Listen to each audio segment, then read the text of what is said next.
अस्सलाम वालेकुम। आज हम स्टार्ट करेंगे जॉइंट स्टॉक कंपनी का आखिरी क्वेश्चन, जॉइंट स्टॉक कंपनी का शेयर का आखिरी क्वेश्चन, जिसमें दो पार्ट्स हैं, एक शेयर और एक डिबेंचर। शेयर का आखिरी question, question number 8 page number 212 पे जो मौजूद है उसको हम स्टार्ट करेंगे और उसके बाद हमारा सिलसिला कायम रहेगा और हम लोग क्वेश्चन स्टार्ट करेंगे इसके बाद डिबेंचर के। तो हमारा आखिरी क्वेश्चन शेयर का, लेट स्टार्ट। कहता है कि क्वेश्चन नंबर 8 में इमरान टेक्सटाइल लिमिटेड, अच्छा इसमें नहीं आपको खुशखबरी सुना दूं कि हमने इस क्वेश्चन से ऑनवर्ड बैलेंस शीट नहीं बनानी। डिबेंचर में एज सच जरूरत नहीं पड़ती है, एक जगह पे है बैलेंस शीट एक क्वेश्चन में, लेकिन वो भी एज सच बहुत ज़्यादा ज़रूरी नहीं है। मोस्टली अब इसके बाद बैलेंस शीट आपकी इस चैप्टर में नहीं बनेगी। इस क्वेश्चन में भी बैलेंस शीट नहीं, सिर्फ जर्नल एंट्रीज हैं। वो कहता है जी Imran textile limited acquired the business of mister Noor and sons. तो कहता है एक कारोबार खरीदा गया, इमरान टेक्सटाइल ने नूर एंड सन्स का कारोबार परचेज किया। देन क्या हुआ कि the assets and liabilities of MS Noor and sons at a book value are given below. तो उन्होंने बताया जो इमरान टेक्सटाइल मिल ने नूर एंड सन्स का कारोबार खरीदा उसमें ये तमाम एसेट लायबिलिटीज थे। ये क्वेश्चन नंबर 8 है, पेज नंबर 212। अच्छा ये हम बना रहे हैं इस वक्त जो रिकॉर्ड वो है इमरान टेक्सटाइल लिमिटेड का, इनका हमने रिकॉर्ड बनाना है और हम इसके अंदर असल में बताएंगे ये कि ये जो इमरान टेक्सटाइल मिल है, ये इमरान टेक्सटाइल लिमिटेड जो कंपनी है, ये जब परचेज करेंगे नया कारोबार तो इनके अपने जर्नल में क्या चेंजेस आएंगी, एंट्रीज किस तरीके से प्लेस की जाएंगी, ये चीज़ इसके अंदर बयान की गई है। अच्छा स्टार्ट करते हैं। सबसे पहले हमारे पास वो कहता इमरान टेक्सटाइल लिमिटेड ने नूर एंड सन्स का के तमाम एसेट बिजनेस परचेज किया। तो बिजनेस परचेज करने से मुराद ये है कि सिर्फ बिजनेस के अंदर पड़े हुए एसेट्स नहीं परचेज कर रहे, उसके साथ साथ जो कारोबार की जिम्मेदारियां हैं वो भी Imran textile Noor and sons की अपने सर ले रहा है, अपने जिम्मे ले रहा है। तो इन्होंने बताया हुआ है क्वेश्चन नंबर 8 के अंदर कि लैंड बिल्डिंग परचेज की है इमरान टेक्सटाइल ने। तो सबसे पहले डेट्स नहीं दी हुई, हम ABCD लिखेंगे। लैंड बिल्डिंग एसेट है, इंक्रीज करेगा तो डेबिट हो जाएगा। इमरान नूर एंड सन्स से इमरान टेक्सटाइल मिल के पास आ रहा है तो एसेट इंक्रीज होगा, डेबिट हो जाएगा। अमाउंट है हमारे पास 50,000। साथ हमारे पास है मशीनरी, अमाउंट है उसकी 40,000। नेक्स्ट हमारे पास फर्नीचर, अमाउंट है 14,000। एंड लास्ट हमारे पास हमने उनके डेटर्स भी, ऑब्वियसली कारोबार खरीदा तो जो मकरूज हैं इस कारोबार के वो इमरान टेक्सटाइल मिल वालों को पेमेंट वापस करेंगे। तो डेटर्स जो थे नूर एंड सन्स के 5,000 वो भी इनके पास आ गए, इनका एसेट इंक्रीज हुआ तो डेबिट हो गया, सारे एसेट्स आए इंक्रीज हुआ डेबिट हो गया। साथ साथ कारोबार खरीदने पर इन पर कुछ जिम्मेदारियां भी आई जो नूर एंड सन्स की थी, अब उन नूर एंड सन्स की बजाय इमरान टेक्सटाइल वालों की होंगी। वो कहते हैं सन्ड्री क्रेडिटर्स। तो एक तरफ एसेट बढ़े, एक तरफ इनकी लायबिलिटीज बढ़ गई, तो सन्ड्री क्रेडिटर्स इंक्रीज हो गए तो क्रेडिट हो जाएंगे। अमाउंट है हमारे पास ये दी हुई जी 10,000। अच्छा ये हमारे पास क्वेश्चन के अंदर उन्होंने रकम दी हुई है। अब स्टार्ट करते हैं। वो कहता कि यहाँ तक हमने काम कंप्लीट कर लिया। अब इसके बाद हम ये देखते हैं इस क्वेश्चन के अंदर, इस एंट्री के अंदर कि भाई ये हम लोगों ने इस क्वेश्चन के अंदर अगर हम देखें तो हमने एसेट लायबिलिटीज जब परचेज किया तो ये फाइंड आउट करते हैं कि अब हमने इमरान टेक्सटाइल मिल ने नूर एंड सन्स को कितने पैसे पे करने हैं। मतलब उन्होंने उनके एसेट्स परचेज किए कितने के, 50,000 उनसे लिया। अब कारोबार खरीदे तो कारोबार की पेमेंट हमने करनी है, खरीदने पर कारोबार को कितने, मतलब नूर एंड सन्स को कितना पैसा पे किया जाए ये चेक कर रही है इमरान टेक्सटाइल लिमिटेड।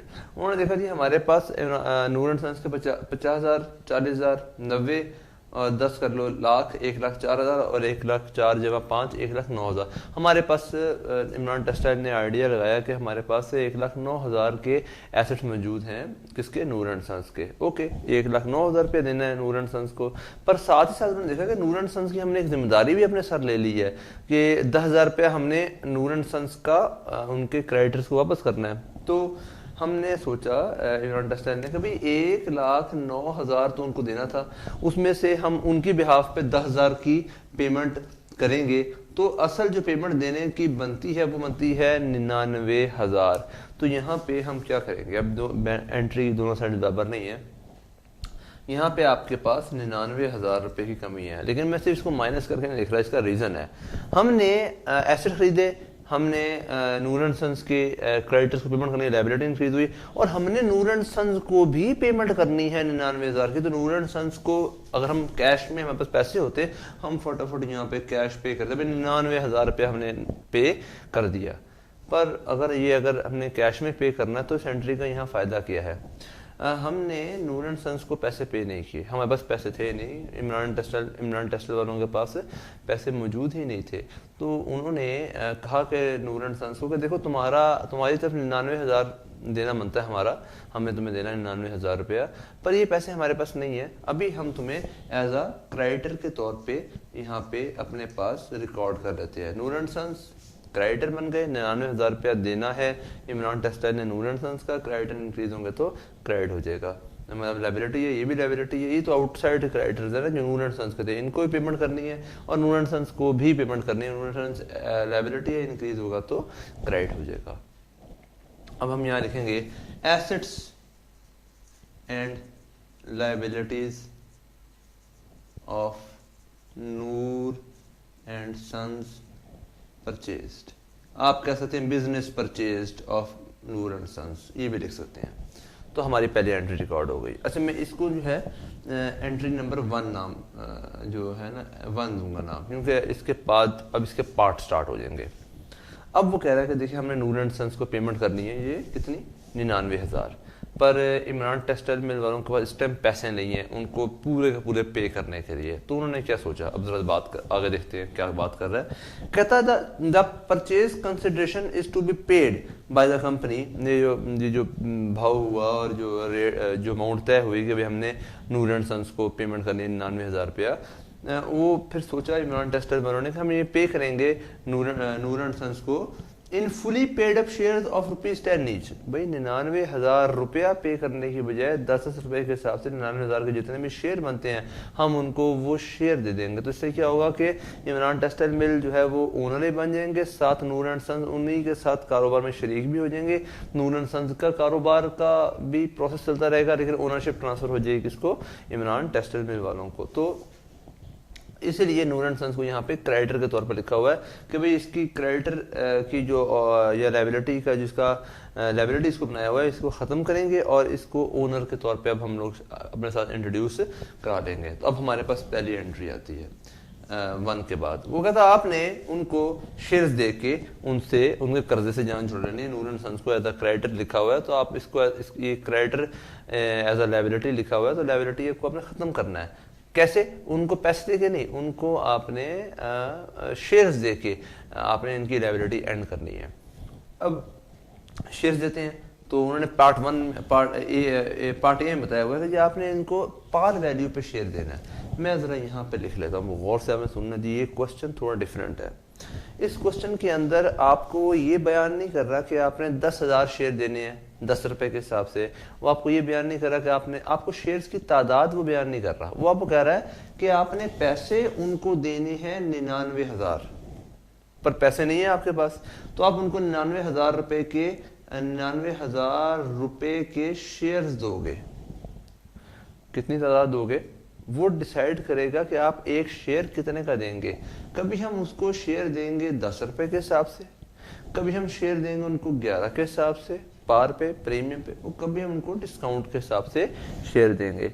तो क्या होगा कि इससे आपके शेयर की अमाउंट सेम है, देने 99,000 रुपए हमने उनके उतारने हैं, लेकिन हम 99,000 के बदले में उनको शेयर्स देंगे। इसलिए ये क्वेश्चन डिफरेंट इसलिए है कि आपको उन्होंने शेयर्स नहीं बयान किए। आपने इससे पिछले जितने भी क्वेश्चंस किए हैं 8 के 8 या जो 7 क्वेश्चंस हैं उन सब में आपको बताता था कि भाई आपने कंपनी ने पब्लिक को 8,000 शेयर दिए, हर शेयर 10 रुपए का था, तो मतलब 80,000 रुपए के शेयर दिए। यहाँ आपसे बात ये की जा रही है कि आपने देना है उनको 80,000 या 99,000 रुपया देना है उनको, पर उसके बदले में जो शेयर्स हैं वो आपने खुद फाइंड आउट करने हैं।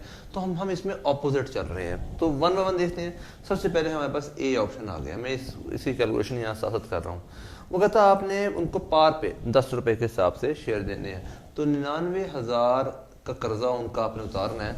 आपने 99,000 जो नूर एंड सन्स हैं आपने उनको एज अ क्रेडिटर लिखा है, हम उनको ख़त्म कर देंगे। भाई हम ये अब हमारे क्रेडिटर नहीं रहे, हम इनको 99,000 रुपये से क्रेडिटर इनको बनाया हुआ था, हम इसे ख़त्म कर रहे हैं।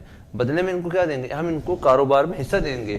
कितना शेयर कैपिटल में हिस्सा दिया उनको, तो वो क्रेडिटर थे, तो उनकी क्रेडिटरशिप या उनकी एज अ लायबिलिटी वो ख़त्म हो गए और अब वो शिफ्ट हो गए हैं, उनका पैसा या उनका हिस्सा उनको मिल गया कहाँ पे, लायबिलिटी से कन्वर्ट होकर अब वो हिस्से में आ गए हैं शेयर कैपिटल के, मतलब वो ओनर बन गए कारोबार के अंदर। तो कितने हज़ार के, 99,000 के हमने उनको शेयर दिए। अच्छा, अब जरा गौर से आपने बात सुननी है। अब यहाँ पे हमने शेयर कैपिटल उनको देना है कितने रुपए के हिसाब से, आप जानते हैं यहाँ पे 10 रुपए के हिसाब से हमेशा कैपिटल आता है, और साथ आपने उनको कितने शेयर्स दिए, ये कैलकुलेशन यहाँ पे ज़रूरी है, क्योंकि आपको ये नहीं पता है। आपको आप ये जानते हैं आप उनका कर्जा ख़त्म कर रहे हैं 99,000 रुपये का, लेकिन कितने हज़ार शेयर दे के ये शेयर आपने यहाँ पे बयान करने हैं। तो अब ज़रा देखें, हम अगर 99,000 जो हमारा कर्जा है हम उनको शेयर्स में कन्वर्ट करें, हमें पता है, उसने बताया ये पार्ट 1 में, पार्ट ए में कि भाई 10 रुपये के हिसाब से शेयर देने हैं आपने उसको पार वैल्यू के हिसाब से। तो हमें पता चला भाई 99,100 शेयर दिए तो उसका कर्जा, या 99,100 का उनको ओनर बनाया कारोबार में, तो वो उनका कर्जा एंड हो गया। तो यहाँ पे आप देखें, हमने यहाँ पे कैलकुलेशन लिखी, 99,100 के हिसाब से 10 रुपये के हिसाब से उनको शेयर दिए, तो यहाँ पे हम उनका कर्जा आपके ऊपर से उतर गया। तो हम कहेंगे, यहाँ पे कहेंगे शेयर्स अलॉटेड एट पार। ये आपने पहला काम कंप्लीट कर लिया। नेक्स्ट बी, मैं एंट्री को यहाँ लिखूंगा, 3 ही एंट्रीज हैं। दूसरा ऑप्शन कहता है शेयर को आपने 10% डिस्काउंट पे दिया। अब देखते हैं 10% डिस्काउंट कितना बनेगा। पहले 10% निकाल लेते हैं। तो मैंने हमेशा बताया हुआ है कि भाई 10 रुपये जो असल वैल्यू उसका 10% वो कह रहा है, तो ये बनेगा ये 0,0,0,0,1,1,1, मतलब 1 रुपये के डिस्काउंट पे आपने उसको शेयर्स पैसों को शेयर में बांटना है। अब जरा देखते हैं ये कितना बनेगा। 10 - 1 तो बनेगा 9। इसका मतलब आपने 99,000 कर्जा उसका उतारना है 9 रुपए के शेयर उनको दे के। तो जरा देखें, तो अगर हम 9 रुपए के हिसाब से उनको अगर शेयर दें तो हम उनको 9,11,000 11,000 शेयर देते हैं।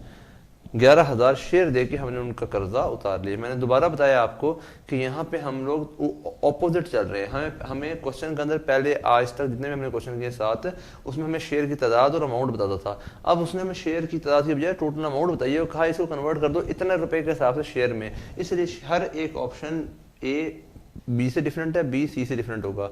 हर ऑप्शन 1 के बाद ए, एक क्वेश्चन बनता है, 1 के बाद बी दूसरा ऑप्शन बनता है, और 1 के बाद सी तीसरा ऑप्शन बनता है। ए बी सी का आपस में कोई ताल्लुक नहीं है, ये 3 डिफरेंट ऑप्शंस हैं। यूं समझ लें ये 3 डिफरेंट क्वेश्चंस हैं। तो हमने उनका कर्जा उतारना 11 रुपए के हिसाब से शेयर देके। और याद रखिएगा कि मैंने आपको एक ही बात सिखाई हुई है सारे शेयर क्वेश्चन के अंदर कि आपने शेयर कैपिटल को 10 रुपए के हिसाब से लिखना है। अब ये बात ध्यान रखनी है, तो आपकी एंट्री बड़ी बेहतरीन तरीके से सॉल्व हो जाएगी। अच्छा, हमने नूर एंड सन्स का कर्जा उतारा। अब फिर क्वेश्चन यहीं से स्टार्ट होगा इस एंट्री से। अब इसका बी से कोई ताल्लुक नहीं है। नूर एंड सन्स हमारे क्रेडिटर थे 99,000 के, हमने उनका कर्जा उतारा, तो नूर एंड सन्स क्रेडिटर थे, 99,000 की लायबिलिटी खत्म हुई तो डेबिट हो गई। अब हमें उनको कारोबार में हिस्सा देना है, तो शेयर कैपिटल में हिस्सा दिया। अब देखिएगा दोबारा से, शेयर कैपिटल 10 रुपए पे आता है, तो मैंने यहाँ 10 लिखा। कितने शेयर हैं ये हमने भी निकाले, 11,000 शेयर। तो 11,000 शेयर के हिसाब से हमने उनको कारोबार में हिस्सा दिया। तो भाई ये तो ज्यादा बन गया हमारे पास, 1,10,000 हमने उनको शेयर्स दिए। अच्छा, एक्स्ट्रा जो इसमें हमने 9 रुपए के हिसाब से शेयर दिए, तो एक्स्ट्रा जो हमने 1 रुपया जो है वो एक्स्ट्रा उनको काटा है दरमियान में से, 9 रुपए के हिसाब से शेयर दे रहे हैं, तो वो हमारा है डिस्काउंट। मतलब 10 में से 9 रुपए के हिसाब से दिया और डिस्काउंट आएगा। तो अब यहाँ पे देखें, यहाँ पे हम लिखेंगे कि discount on issue of share, 1 रुपया डिस्काउंट, तादाद आपने शेयर 11,000 निकाली, 11,000, तो हमारे पास टोटल आ गया 11,000। अब आप गिने तो आप टोटली आपका क्लियर हो जाएगा।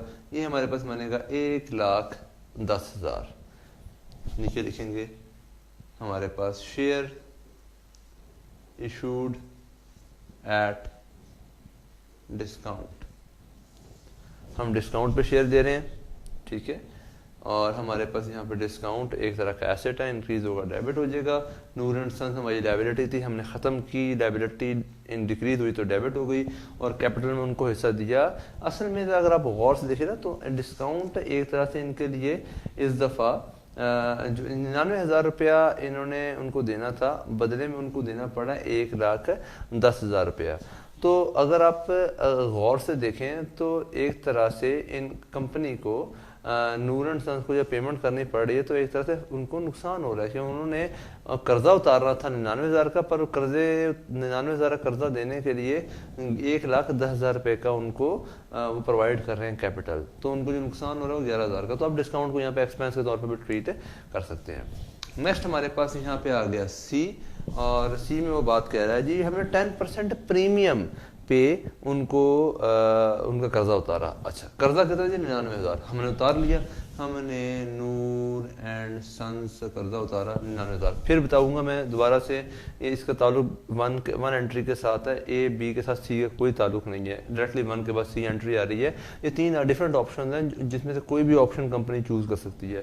तो 99,000 रुपये कर्जा था, ये देखें आप नूर एंड सन्स का, ये उतारा तो नूर एंड सन्स की लायबिलिटी खत्म हो गई तो डेबिट हो गई, जिस तरह पहले क्वेश्चन में था। और हमने उनको कारोबार में हिस्सा दिया, शेयर कैपिटल में हमने उनको हिस्सा दिया।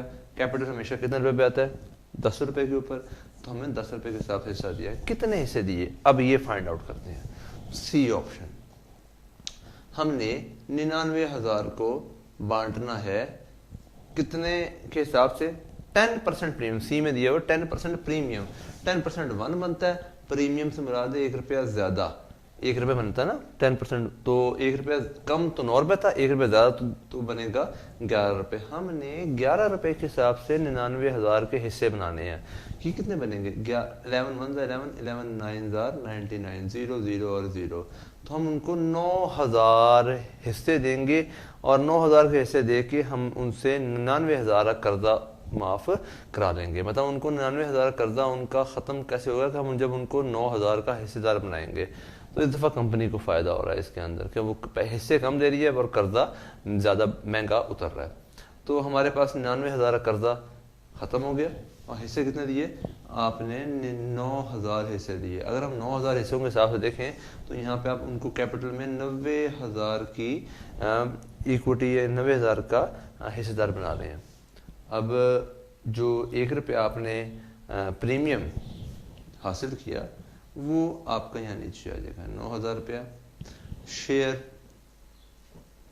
प्रीमियम इंक्रीज होगा तो क्रेडिट हो जाएगा कितना 9,000, तो टोटल मिला के 99 जमा 9 टोटल आ गया आपके पास 90 जमा 9 टोटल आ गया 99,000 रुपये। यहाँ नीचे लिखेंगे शेयर इशूड एट प्रीमियम।